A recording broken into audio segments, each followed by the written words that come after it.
Então você vê hoje pessoas que aumentam a proporção de proteínas com relação aos outros nutrientes, né? Então, por exemplo, eu dou sempre esse exemplo nas minhas aulas. A pessoa tá lá, ela é sedentária, né? Ela não faz nada, fica o dia inteiro lá trabalhando no computador, gasta 1.500, 2.000 calorias por dia, não faz esporte. Daí resolve fazer aquela motivação de mudança de ano, na segunda-feira começa a fazer esporte e realmente começa a ir na academia, fazer aula de natação, fazer não sei o que lá, e começa a gastar mais energia. É natural, você começa a se exercitar, você gasta mais. Então, sua necessidade calórica, que era lá 1.500 calorias, passa para 2.500 calorias. Então, o que vai acontecer?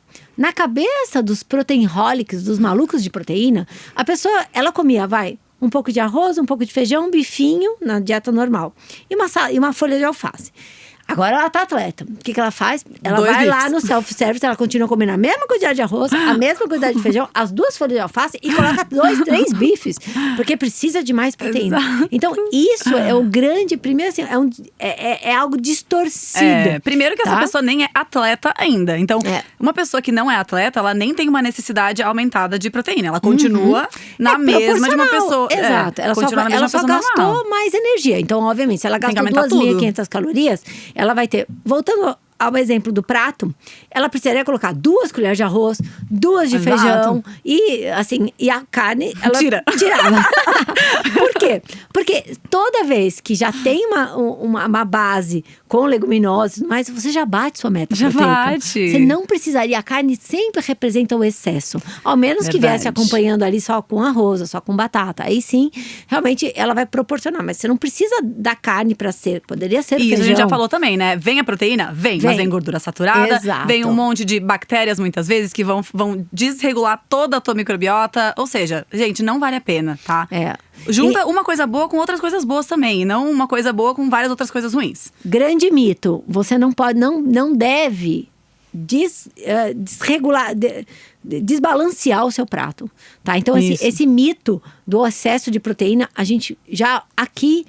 Inclusive, a gente vai trazer para vocês, a gente fez aí um levantamento daquilo que a ciência hoje comprova, ou seja, tá bom. Estão falando aí que esses atletas que comem planta estão melhorando a performance. O que esses atletas mais falam? Ou seja, eu trago isso de uma experiência minha com os meus atletas, com as pessoas, ou seja… Tá bom, migrei para uma dieta à base de plantas. O que você sente de diferença? Isso é muito importante, porque a gente gosta de sentir, né? Gosta, claro. Palpável e tudo mais. Eu senti em mim mesma. Nunca fui atleta, longe disso. Mas senti muito diferente em mim o meu condicionamento físico. Então, quando eu comecei a me alimentar assim. Nessas perguntas, o que muda? A maioria desses atletas, eles falam assim, nossa, eu tenho uma digestão muito mais rápida. E com isso, eu fico com mais energia, mais disposição, menos sono ao longo do dia. E além disso… eu me recupero muito mais rápido. Né? Dentro da nutrição esportiva, a gente fala assim que até mais importante a recuperação do que o treino. Claro. Porque para você treinar bem, você tem que estar recuperado do outro treino. Exato. Porque se você chegar pro treino com uma musculatura ainda em processo regenerativo, inflamada e tudo mais, você não vai colocar… Ela não vai ter energia suficiente, né? Você não vai colocar força, você não vai aumentar a performance. Não, o tempo entre um treino e outro é o pós-treino, né? Muita gente fala, o meu pós-treino aqui agora. Gente, o pós-treino é tudo o que tu vai comer e o que tu vai fazer pra recuperar teu músculo desde a hora que tu parou de treinar até o teu próximo treino. E se tu não fizer isso, tu não vai ganhar massa muscular. É isso. E é por isso que muitas pessoas não ganham, treinam por anos e anos e anos e estão sempre na mesma. Porque elas não se alimentam direito, elas cometem o excesso da proteína, mas diminuem carboidrato, diminuem todos os outros micronutrientes também. E acabam que vão perdendo musculatura ao longo desse processo. Então tu ganha um pouquinho e perde. Porque você não tá fazendo fisiologicamente o seu corpo ter a condição para se recuperar. Isso. Que aí vem o equilíbrio gerado por uma dieta à base de plantas. Uma dieta à base de plantas a gente sempre olha para 2 pontos. O ponto 1, se ela for equilibrada, como toda dieta tem que ser, né, bem feitinha, ela não vai promover excessos nem de proteínas, nem de gorduras. Esse é um ponto positivo. E, por outro lado, ela vai trazer um aumento muito significativo dos micronutrientes e dos antioxidantes. Então, essa balancinha não é só a exclusão que vai melhorar, ou seja, sua relação com o esporte, e sim a inclusão de outras questões. Porque normalmente, como a gente fala, quando a pessoa foca muito no macronutriente ou tem uma dieta onívora, que é uma dieta, entre aspas, assim, normal, ela tem pouco apego com os vegetais. Sim. Então a dieta tende a ser mais monótona. Exato. Até porque eles não fornecem grandes quantidades de nada, a não ser fibras, vitaminas, minerais, antioxidantes. E pra quem não conhece essa parte fisiológica, essas coisas aí, eu quero carbo, eu quero a proteína, né? Então, ou seja, um desmerecimento daquilo que importa muito. Exato. Então, olhando nessa balancinha aqui, a gente levantou, né, Laura, os principais pontos aqui. Né? Eu acho que tem uma coisa que eu queria falar, que é dessa questão também do carboidrato, né? Que a gente tava falando antes. Então a gente já falou, não precisa de mais proteína do que ninguém, a não ser que tu seja super atleta, tem outros tipos de objetivos. Aí, às vezes, vai precisar de um pouco mais do que uma pessoa normal, que treina normalmente. Mas, além da proteína, o carboidrato, gente, ele é muito importante. A gente desmerece o carboidrato para treino. E tudo aquilo que eu falei antes, que faz a gente perder massa muscular, é falta de carboidrato. O músculo, assim como o cérebro, se nutre de carboidrato. Nosso corpo inteiro se nutre dele. Se tu não fornece carboidrato pro teu corpo, se tu se preocupa em comer proteína antes e proteína depois, mas não se preocupa em comer bons carboidratos ao longo do dia, o teu músculo não vai se recuperar.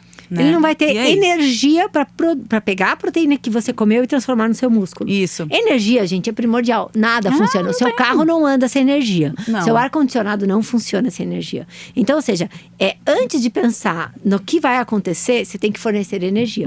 Então, ou seja, todo mundo muito focado nessa questão da recuperação ou do ganho de massa muscular, pensando que tem que produzir síntese muscular. Ok, mas qual a energia? Tá? Então, primeiro ponto. Se tu estiver inflamado, o teu músculo não vai pegar aquela proteína que tu consome e produzir músculo. Ele vai produzir hormônios, ele vai regular ali alguma inflamação, alguma alteração que está acontecendo em algum órgão, vai produzir proteínas inflamatórias, mas não vai produzir músculo. Tem que lembrar, né? Nutrição, em primeiro lugar. A gente tem que lembrar que o corpo, ele não tem… A prioridade do nosso corpo não é fazer a gente ficar sarado. Não é ficar musculosão. Não é. Nosso corpo quer e precisa nos manter vivo. Quer então, viver. ele tem vários mecanismos de ação para…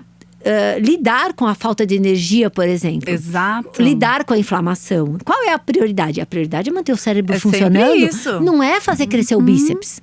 Tá? Exato. Então, ou seja, é muito importante que a gente saiba disso. Então, fornecer adequadamente o que o corpo precisa. Eu preciso garantir o fisiológico, manter a vida, o coração batendo e o meu cérebro pensando. Tá acontecendo isso? Com energia para isso, fornecido prioritariamente pelos carboidratos? Ok. Então, eu entrei a proteína. Eu também tenho aquele músculo lá para regenerar. Daí ele então, vai. ok. Tá garantido isso? Então, eu vou para isso. Agora, se eu tô inflamado, eu tô em déficit de energia, então, como assim? É um SOS que ele Adeus, liga. músculo. Ele fala, músculo, fica de boa ali, músculo. Fica não vou fazer ali, nada minha pra amiga, ti. porque eu vou cuidar desse lado aqui. Isso aí. Que é aquilo que a gente chama de vital, tá? Então, não adianta. Todos esses desequilíbrios que a gente gera por desconhecimento acabam afetando diretamente aquilo que a gente busca, porque o corpo vai ajustar o mecanismo para ele poder manter a gente vivo. Com então, certeza. Numa dieta à base de plantas, a gente consegue, colocando leguminosas, né, os cereais, as raízes e tudo mais, fornecer uma quantidade bem adequada de carboidratos, que vai garantir essa parte que a gente chama de vital. E também vai fornecer que também energia. Tem as proteínas. Vai fornecer energia pro vital e para fazer músculo. Exato. E a gente vai fornecer a quantidade adequada de proteína. Eu acho que esse é o ponto. É isso, né? A gente tem que parar de querer demais. Parar de querer demais. Querer desbalancear gente, olha, tudo. Pra mim, esse é um dos principais aprendizados que todo mundo tem que ter. Parar de querer nutriente demais.